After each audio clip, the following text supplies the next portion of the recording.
Hello दोस्तों, स्वागत है आप लोगों का मेरे YouTube channel Shri art gallery में।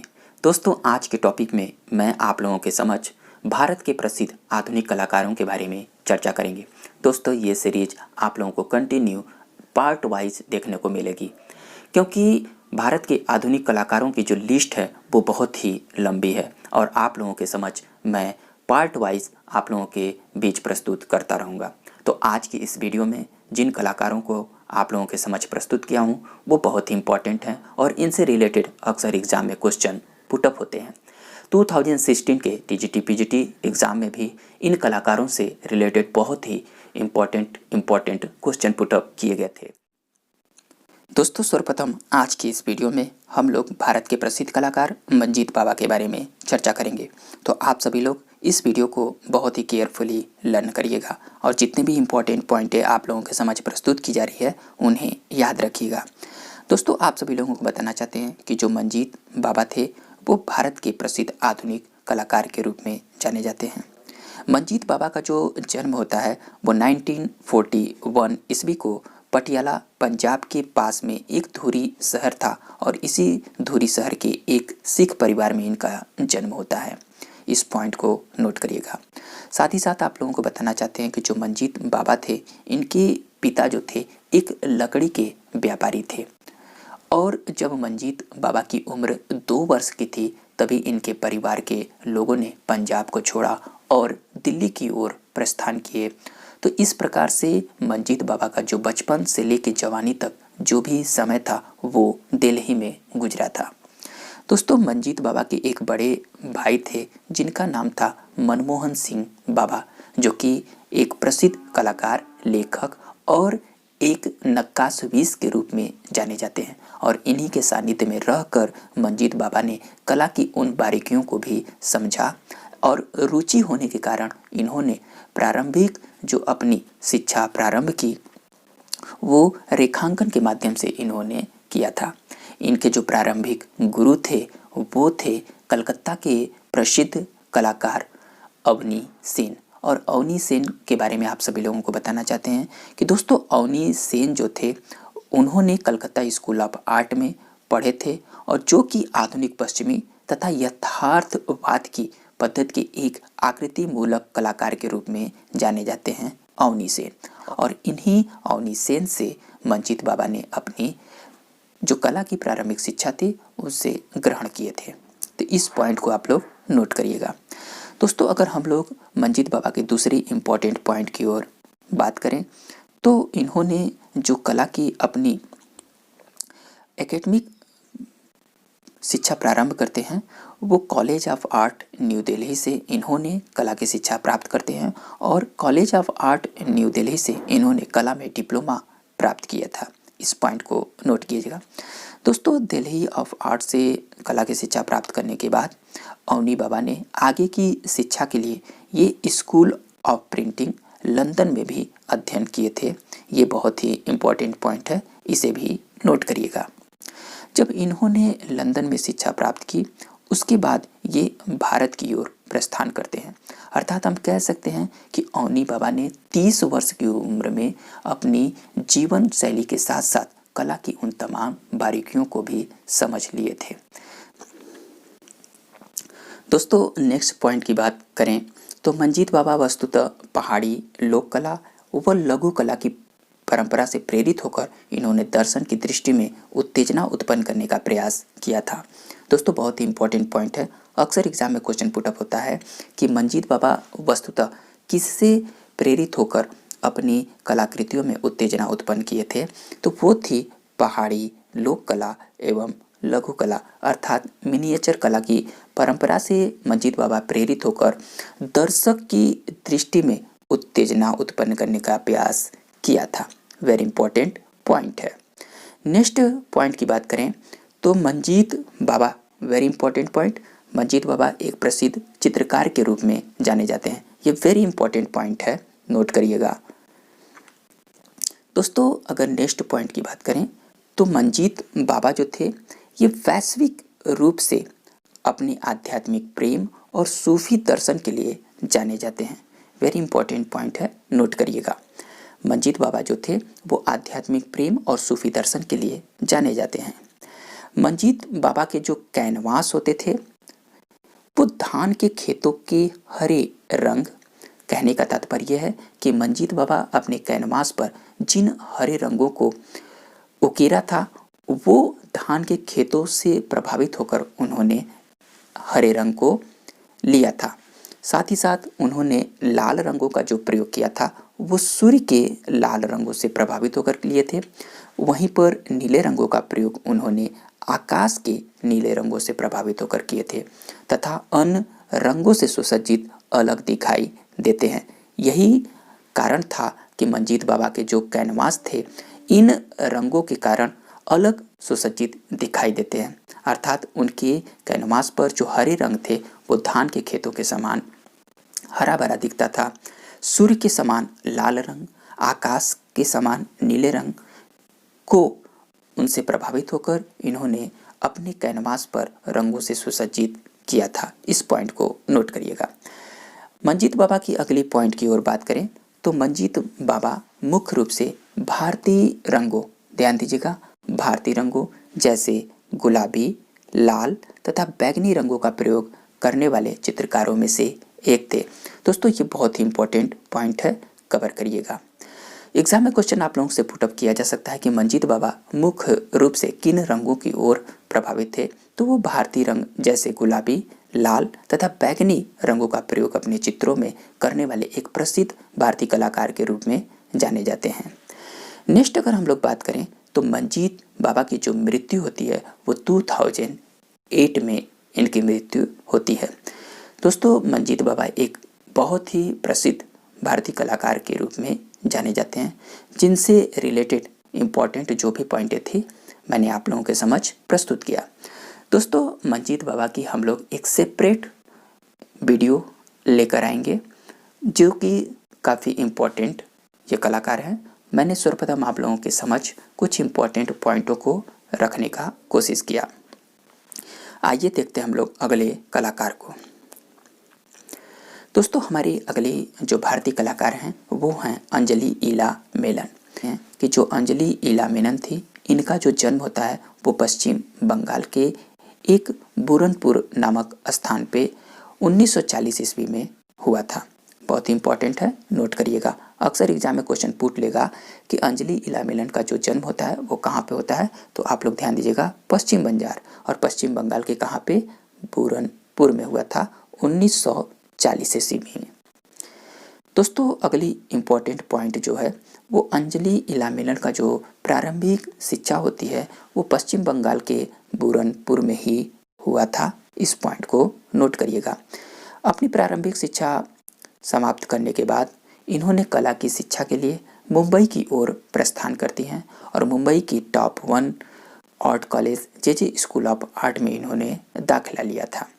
यहाँ से शिक्षा समाप्त करने के बाद वो है कि अंजलि ईला मेनन ने फ्रेस्को पेंटिंग के अध्ययन के लिए कहाँ पर गई थी, तो आप लोग ध्यान दीजिएगा कि अंजलि ईला मेनन ने फ्रेस्को पेंटिंग के अध्ययन के लिए वो पेरिस अर्थात फ्रांस की ओर प्रस्थान की थी। नेक्स्ट जो इम्पोर्टेंट पॉइंट है कि अंजलि ईला मेनन के कार्य से प्रभावित होकर टाइम्स ऑफ इंडिया ने, बहुत इंपॉर्टेंट पॉइंट है, टाइम्स ऑफ इंडिया ने अंजलि ईला मेनन के नाम से प्रकाशन भी किए थे। किसने? टाइम्स ऑफ इंडिया ने। दोस्तों नेक्स्ट इम्पॉर्टेंट जो पॉइंट है वो है कि इन्होंने अपनी काल्पनिक भावनाओं और रंगों को समावेशित करते हुए आयताकार दरवाजों तथा खिड़कियों पर चित्र अंकित किया है। दोस्तों बहुत इंपॉर्टेंट पॉइंट है, अक्सर एग्जाम में क्वेश्चन पुटअप किया जा सकता है कि अंजलि ईला मेनन ने अपनी चित्रों को कहाँ पर अंकित किया है, तो इन्होंने अपनी काल्पनिक भावनाओं को, रंगों को समावेशित करते हुए आयताकार दरवाजों तथा खिड़कियों पर चित्र अंकित किया है। वेरी इंपॉर्टेंट पॉइंट है। नेक्स्ट इम्पॉर्टेंट पॉइंट है दोस्तों कि अंजलि ईला मेनन भित्ति चित्रों के लिए भी जानी जाती हैं। वेरी इंपॉर्टेंट पॉइंट है, नोट करिएगा। पूछा किया जा सकता है कि अंजलि मेनन भारत की प्रसिद्ध उस महिला कलाकार के बारे में बताइए जो कि एक प्रसिद्ध भित्ति चित्रकार के रूप में भी जानी जाती हैं, तो वो हैं अंजलि इला मेनन। तो ये रहे अंजलि इला मेनन से प्रसिद्ध इम्पोर्टेंट पॉइंट है। आगे बढ़ते हैं हम लोग नेक्स्ट कलाकार की ओर। दोस्तों हमारे अगले जो इम्पोर्टेंट कलाकार हैं वो हैं सतीश गुजराल। आप सभी लोग जानते हैं कि सतीश गुजराल ये भारत के प्रसिद्ध आधुनिक कलाकारों में से शुमार प्राप्त कर चुके हैं। और सतीश गुजराल के बारे में आइए हम लोग इम्पोर्टेंट पॉइंटों को कवर करते हैं। दोस्तों सतीश गुजराल का जो जन्म होता है वो झेलम पंजाब में, जो कि वर्तमान में पाकिस्तान में है, और इसी झेलम में इनका जन्म 1925 ईस्वी में हुआ था। साथ ही साथ सतीश गुजराल की जो प्रारंभिक शिक्षा होती है कला की, वो लाहौर में मेयो स्कूल ऑफ आर्ट में इन्होंने कला की शिक्षा प्राप्त किए थे। दोस्तों अगली जो इम्पोर्टेंट पॉइंट है कि दोस्तों जो सतीश गुजराल थे इन्होंने चिकनी मिट्टी, ध्यान दीजिएगा, चिकनी मिट्टी से प्रतिमा तथा आलेखन बनाने की जो शिक्षा प्राप्त किए थे वो Mayo school of art Lahore से प्राप्त किए थे। नेक्स्ट इम्पोर्टेंट जो पॉइंट है कि इन्हों गुजराल ने सन 1944 ईस्वी में जे स्कूल ऑफ आर्ट मुंबई में प्रवेश लिया था। जब इन्होंने यहाँ पर जे स्कूल ऑफ आर्ट में प्रवेश लिया था तो इन्होंने यहाँ पर जो शिक्षा प्राप्त किए थे, इन्होंने पत्थर पर कलाकृति बनाना तथा चित्रकारी करना सीखा था। वेरी इंपॉर्टेंट पॉइंट है, इस पॉइंट को नोट करिएगा। अगला इम्पॉर्टेंट पॉइंट है कि सतीश गुजराल की कमजोर श्रवण शक्ति होने के बावजूद ये चित्रकार, आलेखन, भित्ति, मूर्तिकला, वास्तुकला तथा आंतरिक सज्जा के एक बहु प्रतिभा संपन्न कलाकार के रूप में जाने जाते हैं। यहाँ पर आप लोग ध्यान दीजिएगा, जो सतीश गुजराल थे ये बचपन से ही कम सुनने वाले कलाकार थे, परंतु इसके बाद भी ये बहुत बहुमुखी प्रतिभा के संपन्न कलाकार हुए। दोस्तों जो सतीश गुजराल थे ये भारत के भूतपूर्व प्रधानमंत्री इंद्र कुमार गुजराल के छोटे भाई भी हैं, इस पॉइंट को भी नोट करिएगा। सतीश गुजराल को नई दिल्ली के बेल्जियम दूतावास की रूपरेखा के लिए the order of the crown नामक सम्मान से भी सम्मानित किया गया है, इस पॉइंट को भी नोट करिएगा। दोस्तों सतीश गुजराल भारत के पूर्व प्रधानमंत्री इंद्र कुमार गुजराल के छोटे भाई हैं, इस पॉइंट को भी नोट करिएगा। अगला जो इम्पोर्टेंट पॉइंट है कि सतीश गुजराल को एक प्रसिद्ध भित्ति चित्रकार के रूप में जाना जाता है। वेरी इंपॉर्टेंट पॉइंट है, कई बार ये क्वेश्चन पुटअप किया गया है कि सतीश गुजराल को किस में प्रसिद्धि प्राप्त हुई थी। तो सतीश गुजराल को जो प्रसिद्धि प्राप्त हुई थी एक प्रसिद्ध भित्ति चित्रकार के रूप में जाने जाते हैं। सतीश गुजराल का अभी हाल ही में 26 मार्च 2020 को नई दिल्ली में निधन हो गया। दोस्तों ये बहुत इंपॉर्टेंट कलाकार हैं और इनका भी हाल ही में निधन होने के कारण एग्जाम में इनसे रिलेटेड क्वेश्चन पुटअप किए जा सकते हैं, तो आप लोग ध्यान दीजिएगा। हमारे नेक्स्ट इम्पॉर्टेंट कलाकार हैं अमृता शेरगिल। आप सभी लोग जानते हैं कि अमृता शेरगिल भारत की प्रसिद्ध आधुनिक महिला कलाकार के रूप में जानी जाती हैं। तो आइए जानते हैं इनसे रिलेटेड कुछ इम्पॉर्टेंट पॉइंट है। दोस्तों अमृता शेरगिल का जो जन्म होता है वो सन 1913 ईस्वी में बुडापेस्ट हंगरी में हुआ था। इनके पिता जो थे एक भारतीय थे और इनकी माता जो थी एक हंगेरियन थी, इस पॉइंट को भी नोट करिएगा।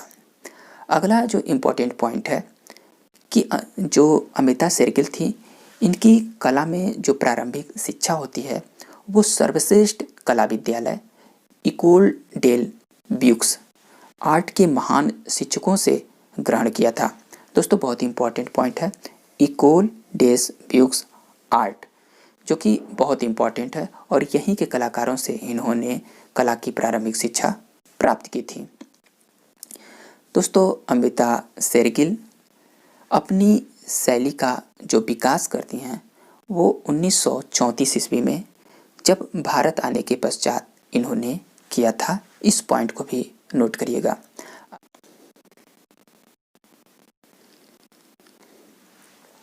दोस्तों हमारा अगला इम्पॉर्टेंट पॉइंट है कि इन्होंने शिमला में ही रहकर स्थानीय लोगों के चित्र बनाने आरंभ कर दिए थे।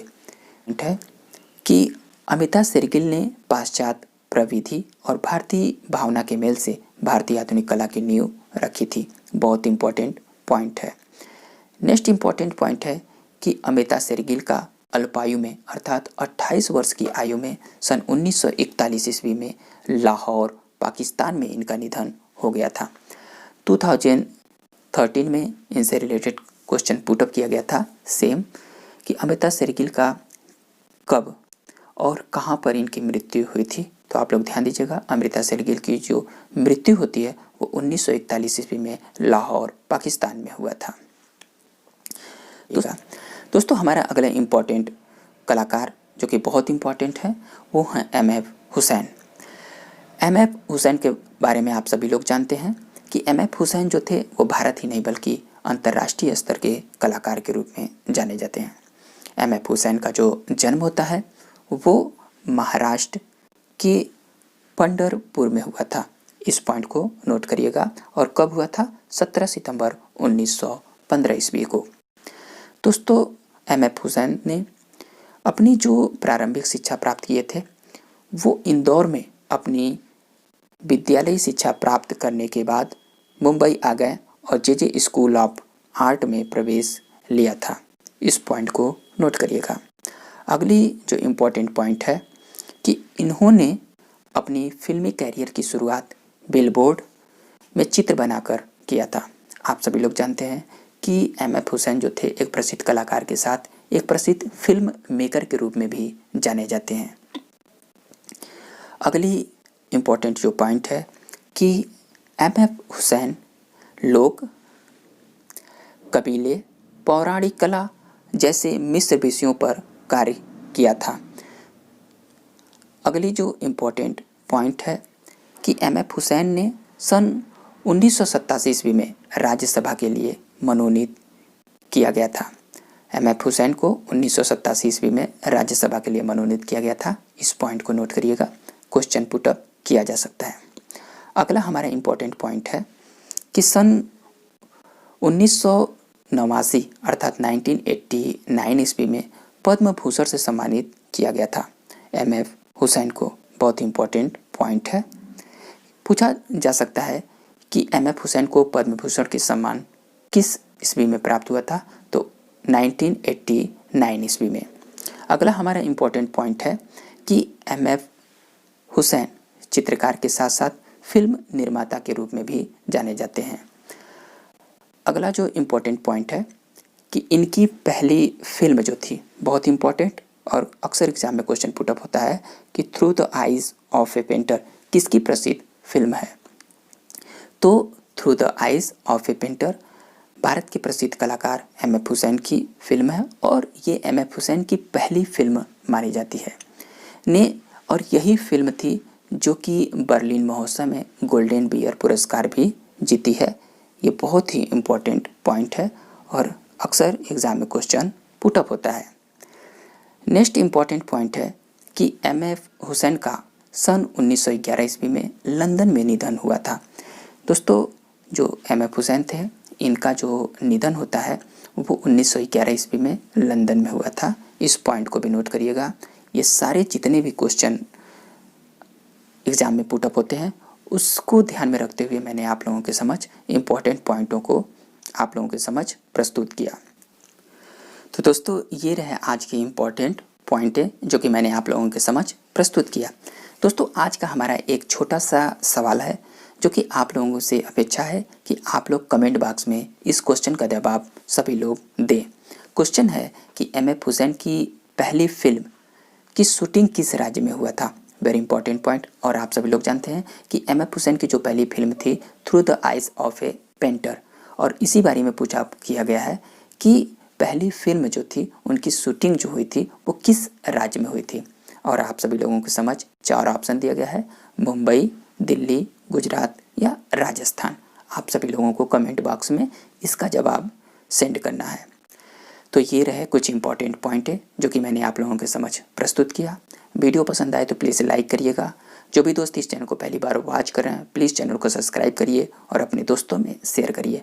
हम लोग इसी प्रकार से अगले एपिसोड में इन कलाकारों से रिलेटेड कुछ इम्पोर्टेंट चित्रों के बारे में चर्चा करेंगे। तो हम लोग मिलेंगे अगले वीडियो में, तब तक के लिए